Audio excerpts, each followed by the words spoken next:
ቀጣዩን የእርገት በዓል በኢየሩሳሌም ለማክበር ካንጋፋው መታደል አስጎብኝና የጉዞ ወኪል ጋር ቀጠሮ ተይዟል። እርገትን ጌታ ኢየሱስ ክርስቶስ ካረገበት ተራራ ጀምረን ከቤተልሔም እስከ ጎልጎታ፣ ከገዳመ ቆሮንጦስ እስከ ዮርዳኖስ ወንዝ፣ ከቀራንዮ እስከ ጌትሴማኒና ሌሎችም መጽሐፍ ቅዱሳዊ ቅዱሳን ቦታዎችን እንጎበኛለን። ምዝገባው በመጠናቀቅ ላይ ስለሆነ ይፍጠኑ። የደርሶ መልስ የኢትዮጵያ አየር መንገድ የበረራ ትኬት ዋጋ 150 ሺህ ብር፣ የጉዞ ቀንን ጨምሮ 10 ቀናት የሆቴል የመጓጓዣ የጉብኝት ቦታዎች ክፍያን ጨምሮ 1600 የአሜሪካን ዶላር። የምንጎበኛቸው ቦታዎች ደህንነታቸው የተጠበቀ በመሆኑ በወቅታዊ ጉዳይ አይስጉ።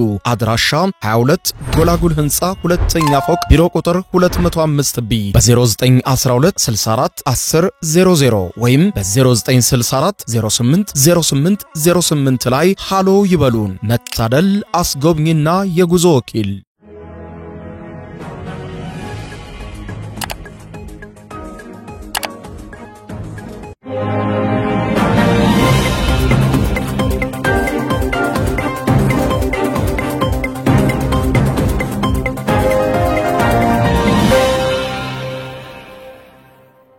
ናስተሊን ክብራትና ክብራን የዩቲዩብ ቻናል ቤተሰቦች ሰዓቱን 3 አጫጭር መረጃዎች ይዤ ቀርብ ያለው እስከ ፍጻሜ አብራችሁን ቆዩ። በዚህ ሰዓት የመረጃ ጊዜ ከምታደምጧቸው አጫጭር መረጃዎች መካከል በቀዳሚነት ወደ እናንተ የሚደርሰው በአቶ ጌታቸው ረዳ የሚመራው ቡድን በትግራይ ክልል በተለይም ደግሞ በዶክተር ደብረጽዮን ገብረሚካኤል የሚመራው የህወሓት ቡድን አሁንም ከኤርትራ ጋር ድብቅ ግንኙነት እያደረገ መሆኑን በዝርዝር ገልጾ አስቸኳይ መግለጫ አውጥቷል። ጉዳዩን በተመለከተ አቶ ጌታቸው ረዳ ቡድን ያወጣው መግለጫ ታደምጣላችሁ። በሌላ በኩል የሱዳን ፈጥኖ ደራሽ ኃይል በኤርትራ ድንበር ላይ ከባድ የተባለ ጥቃት መፈጸሙ ተሰምቷል። በኤርትራ ድንበር ላይ የተፈጸመውን ጥቃት በተመለከተ የምታደምጡት መረጃ ይኖራል። በሌላ በኩል እንዲሁ በህንድና ፓኪስታን በኩል ያለው ፍጥጫ አሁንም ተባብሷል። ጉዳዩን አስመልክቶ አዳዲስ መረጃዎች አሉ። እስከ ፍጻሜው አብረን እንከታተለው። በቅድሚያም አቶ ጌታቸው ረዳ ህዝባዊ ወያኔ ሓርነት ትግራይ ህወሓት የትግራይ ህዝብን ዳግም ወደ ጦርነት ለማስገባት እየሰራ ነው ሲሉ አቶ ጌታቸው በደብረጽዮን የሚመራው ቡድን ከሰሱ።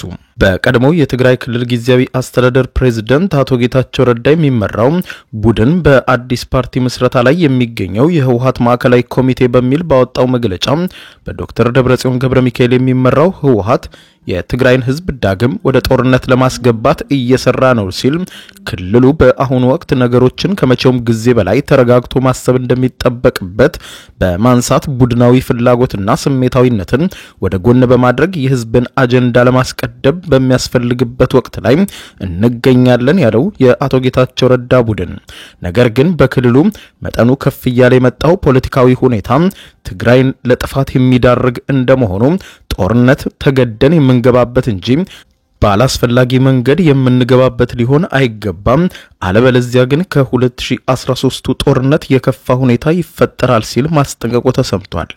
አሁን ባለው ሁኔታ ትግራይ ትርጉሙም ሆነ ዓላማው ባልታወቀ መልኩ ከማንኛውም የውጭ ኃይል ጋር በመትፈጥረው ትስስር ሊከሰት በሚችል ጦርነት ጥፋት እንጂ ጥቅም አይገኝም ያለው የአቶ ጌታቸው ረዳ ቡድን በስልጣን ላይ ያለውን የስልጣን ፍላጎት ብቻ ያለው ቡድን ህዝብን በመግፋት ወደ ጦርነት ለማስገባት እየጣረ ነው በሚል የከሰሰ ሲሆን ከትግራይ ህዝብ እውቅና ውጪ ከሻቢያም ሆነ ከሌሎች ኃይሎች ጋር የተጀመረው ግንኙነትን ለክልሉ ሰላምና ልማትን ሳይሆን ጥፋትን ያመጣል ብሎ እንደሚያምን የአቶ ጌታቸው ረዳ ቡድን በምሽቱ መግለጫው በመግለጽ ከኤርትራም ሆነ ከሌሎችም ጋር የሚፈጸም እርቅ መልካም ሐሳብ ቢሆንም ሻቢያ በጦርነት ወቅት የፈጸመው የዘር ጭፍጨፋ በእርቅ ወይም በአዲስ ቁርኝት ስም ተደባብሶ እንዲቀር አንፈልግም ሲል ቡድኑ ይህንን መግለጫ ለማውጣት የተገደደው ከፍተኛ የሰራዊቱ አዛዦች ከኤርትራ ከፍተኛ አመራሮች ጋር በመገናኘት ክልሉን ወደ ጦርነት ለማስገባት እየሰሩ የመሆናቸው ጉዳይ ገሃድ በመውጣቱ ነው ማለቱ ተሰምቷል። የትግራይ ክልል ጊዜያዊ አስተዳደር ከትናንት በስቲያ ባወጣው መግለጫ ከእውቅና ውጪ በሆነና ዓላማው ግልጽ ባልሆነ መንገድ ከውጭ ኃይሎች ጋር የሚደረግ ግንኙነት ተገቢ ካለመሆኑም በላይ እጅግ አደገኛ ነው ሲል በክልሉ ስርዓት አልበኝነት እንዲነግስና ክልሉ መንግስት አልባ እንዲሆን የሚደረግ ጥረት ተቀባይነት የለውም በማለት ያስታወቀ ነበር የጊዜያዊ አስተዳደሩ መግለጫ። ይህንን ቢልም ከእውቅና ውጪና ከሌሎች ኃይሎች ጋር ከማለት ውጪ እነማን ከማን ጋር ተገናኙ ስለተባለው ጉዳይ በግልጽ ያለው ነገር የለም። በትግራይ ክልል መቀሌ ከተማ አንድ አክቲቪስት ከሰሞኑ ከኤርትራ አክቲቪስቶች ጋር ያደረገውን ቃለ ምልልስ ተከትሎ በቁጥጥር ስር የመዋሉ ጉዳይ የተለያዩ ማህበር ትስስር ገጾች ላይ መነጋገሪያ ሆኖ የሰነበተ ሲሆን ግለሰቡ በጊዜያዊ አስተዳደሩ በኩል በሽብር ወንጀል የመከሰሱ ጉዳይ አነጋጋሪ ሆኖ እንደነበር ያነሱት ዘገባዎችም ከትናንት በስቲያ ግለሰቡ ከእስር ሲፈታ የክልሉ ፖሊስ ኮሚሽንም አክቲቪስቱን ክስ ያቋረጠበትንና ከእስር እንዲለቀቅ የተደረገበትን ምክንያት ሲያብራራ ተቋማዊና ሙያዊ ነጻነቱን አስጠብቆ በትግራይ ውስጥ አስፈላጊውን የማጣራት ስራ እንዳይሰራ ከፍተኛ ጫና እየተደረገበት መሆኑን የትግራይ ፖሊስ ማስታወቁን ሪፖርተር ጋዜጣ ዘግቦ አንብበናል።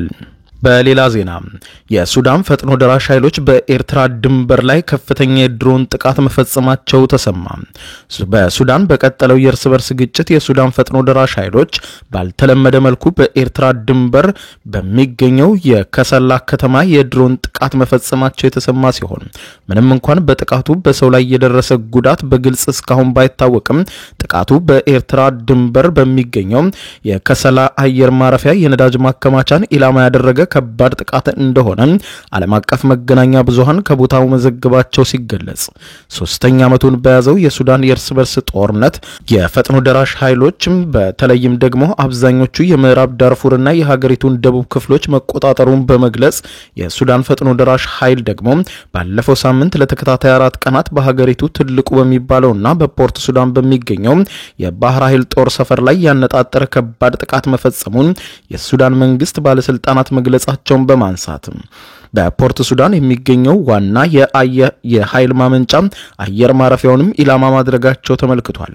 ጥቃቱ የተፈጸመው የፈጥኖ ደራሽ ኃይሉ ካለበት ስፍራ በ650 ኪሎ ሜትር ርቀት ላይ በመሆኑ ጉዳዩን አነጋጋሪ አድርጎት መቆየቱ የተገለጸ ሲሆን የሱዳን መንግስት ፈጥኖ ደራሽ ኃይሉ ጥቃቶችን የሚፈጽምበት በቀይ ባህር ላይ ከሚገኘው የተባበሩት አረብ ኤሚሬትስ የጦር ሰፈር ላይ በመነሳት እንደሆነ ሲገለጽ ባልተለመደ መልኩ ሱዳን ኤርትራን በሚያዋስነው ድንበር ላይ በፈጥኖ ደራሽ ኃይሎች የተፈጸመው ጥቃት ግጭቱም ወደ ቀጠናዊ መንሰራፋቱን እድል ያመለከተ ነው ሲሉ ለጉዳዩ ቅርበት ያላቸው ተንታኞች መግለጻቸው ተጠቁሟል። በዚህ እንዳለ የተባበሩት አረብ ኤሚሬትስ ለሱዳን መንግስት እውቅና እንደማትሰጥ አስታውቃለች። በሌላ ዜና ከፓኪስታን ጋር ከፍተኛ ውጥረትና የተኩስ ልውውጥ ውስጥ የገባቸው ህንድ ወታደራዊ የጦር ሰፈሮቿን በፓኪስታን መመታታቸው ተሰማ። ፓኪስታን 3 የጦር ሰፈሮች ላይ በሰው አልባ በራሪ አውሮፕላኖችና ሚሳኤሎችም ጥቃት አድርሳብኛለች ስትል ህንድ የከሰሰች ሲሆን ፓኪስታን ጉዳዩን በተመለከተ ይህ ተራ ወንጀል ነው ስትል ውድቅ አድርጋለች። የህንድ ጦር ሀገሪቱ በመታስተዳድረው የካሽሚር ግዛት በሚገኘው በጃሙና በፑንጃብ ግዛት በሚገኘው ፓታንኮት የጦር ሰፈሮቿን ፓኪስታን የሞከረችው ከፍተኛ ጥቃት ከፍተኛ ውድመት ሳያደርስ አክሽፌዋለሁ ብላለች።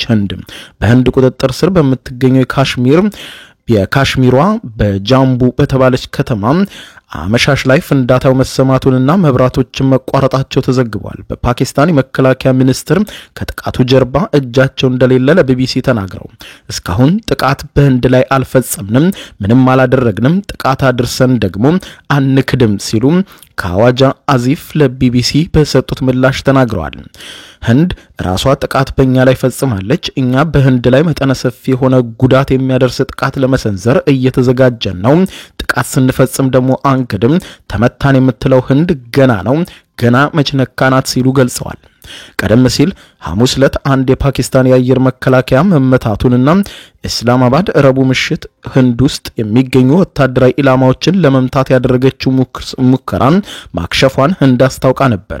ህንድ ባሳለፍነው ረቡዕ ዕለት በፓኪስታንና በፓኪስታን ቁጥጥር ስር በሚገኘው የካሽሚር ውስጥ የሚገኙ ኢላማዎች ላይ የአየር ጥቃት መፈጸሟን ተከትሎ ፓኪስታን ድርጊቱን ሌላ የጥቃት አባባሽ ድርጊት ስትል ጠርታው ነበር።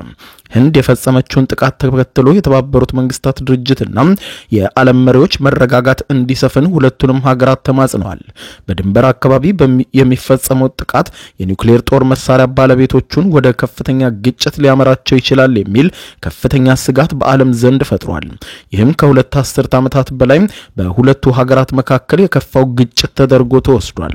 ህንድ ባለፈው ወር በግዛቷ ስር ባለው የካሽሚር ግዛት በሚንቀሳቀሱ ቱሪስቶች ላይ የደረሰውን ጥቃት ለመበቀል ባሳለፍነው ረቡዕ ዕለት 9 አሸባሪዎች መሰረተ ልማቶችን አውድሜያለሁ ስትል መስጂድን ጨምሮ ንጹሃን ዜጎች በሚንቀሳቀሱበት አካባቢ ሚሳኤል መተኮሷ ይታወቃል። ፓኪስታን በፓህልጋም ከተማ 26 ንጹሃን ዜጎችን የተገደሉበትን ጥቃት ፓኪስታን ደግፋለች ስትል ህንድ ተወነጅላለች። ፓኪስታን በበኩሏ ከዚህ ጥቃት ጀርባ የለሁም፣ ህንድ እኔ ላይ ያነጣጠረ ጥቃት ለመፈጸም ሆን ብላ ያቀደችው ነው በማለት ታስተባብላለች። ሁለቱም ሀገራት ከእንግሊዝ ቅኝ አገዛዝ ነፃ ከወጡ እንደ አውሮፓውያን አቆጣጠር ከ1947 በኋላ በካሽሚር ላይ የይገባኛል ጥያቄ ከማንሳትም ባለፈ ሁለት ጦርነቶችን አካሂደዋል። ህንድ ባሳለፍነው ረቡዕ ዕለት ዘመቻ ሲንዶር ስትል የጠራችውን ጥቃት ከጀመረች በኋላ ከዓለም ዙሪያ ነገሮች እንዲረግቡ ጥሪዎች ቢቀርቡም ከሁለቱም ኃይሎች በኩል የሚሰማ አልሆነም። ሐሙስ ዕለት ግን ሁለቱም ወገኖች ተጨማሪ ወታደራዊ እርምጃ ወስደዋል በሚል አንዳቸው ሌላኛቸውን ሲከሱ ተደምጠዋል።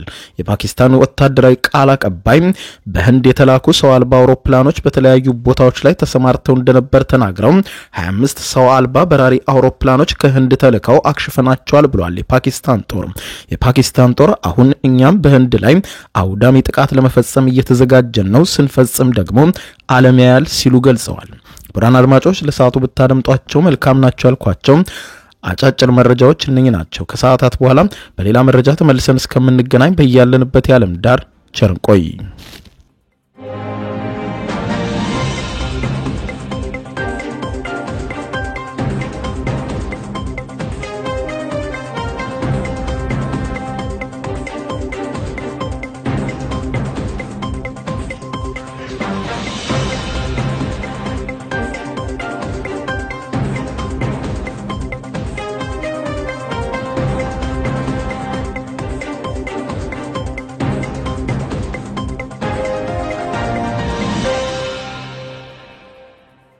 የዩቲዩብ የስኬት ሚስጥሮችን በዝርዝር የያዘው የአቤል ብርሃኑ የወይኗ ልጅ አዲስ መጽሐፍ በገበያ ላይ ዋለ። ዩቲዩብ ለመጀመር በአጭር ጊዜ ስኬትን ለመቀዳጀት አስበዋል? ዩቲዩብ ጀምረው ሚስጥሮቹ አልገባ ብለውታል? እንግዲያውስ አዲሱ በዩቲዩብ 2 የወርቅ 3 የብር ሽልማቶችን ያገኘው የአቤል ብርሃኑ የወይኗ ልጅ የዩቲዩብ ሚስጥሮች መጽሐፍ በዝርዝር ሁሉንም ያብራራሉታል። ዛሬውኑ ገዝተው ህልሞን እውን የሚያደርጉበትን የዩቲዩብ የስኬት መንገድ ይጀምሩ። በውጭ ሀገራት ለምትገኙ ከአማዞን ላይ ብታዙ በቀናት ውስጥ ደጁ ይደርሳል። የአማዞን ሊንኩን እዚህ ቪዲዮ ኮሜንት ላይ ያገኙታል። በሀገር ውስጥ ለምትገኙ በ0949 13 0000 ቴሌግራም ላይ ይዘዙ። ካሉበት ቦታ እናደርሳለን። የዩቲዩብ ሚስጥሮች ዘመኑ ጋር ተፈላጊ መጽሐፍ